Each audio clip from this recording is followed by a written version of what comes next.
Hey everyone, welcome back to the channel. If you've ever wanted to duplicate a folder in Google Drive but got frustrated because there's no direct copy folder button, then this video is for you.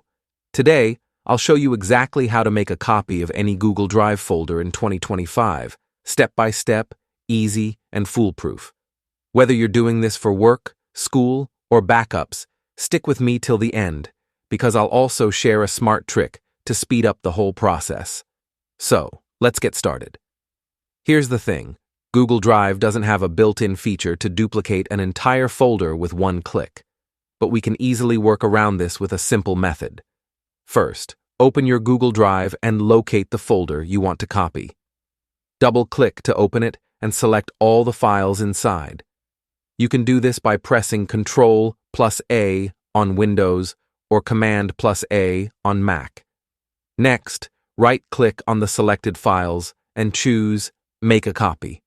Google Drive will instantly create duplicates of all the files. They'll usually appear in the same folder with Copy Of added before each file name. Now, here comes the key step, creating the new folder. Click New Greater Than folder, name it whatever you like, and then drag all those copied files into the new folder. And there you go. You've successfully made a copy of your Google Drive folder. But wait, what if your folder has subfolders? Here's the trick. The built-in copy function doesn't duplicate subfolders by default. So for that, you can use Google Drive's Download and Re-Upload method. Right-click the entire folder, select Download, and once it's downloaded as a ZIP file, extract it and upload it back to Google Drive.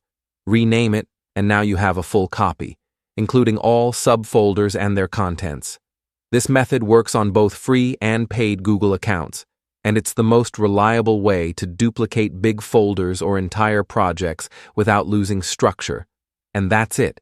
You now know how to make a full copy of any Google Drive folder in 2025. If this guide helped you, don't forget to hit that like button and subscribe for more simple tech tutorials. Got questions or a faster method you've tried? Drop it in the comments. I'd love to hear from you. Thanks for watching, and I'll see you in the next one.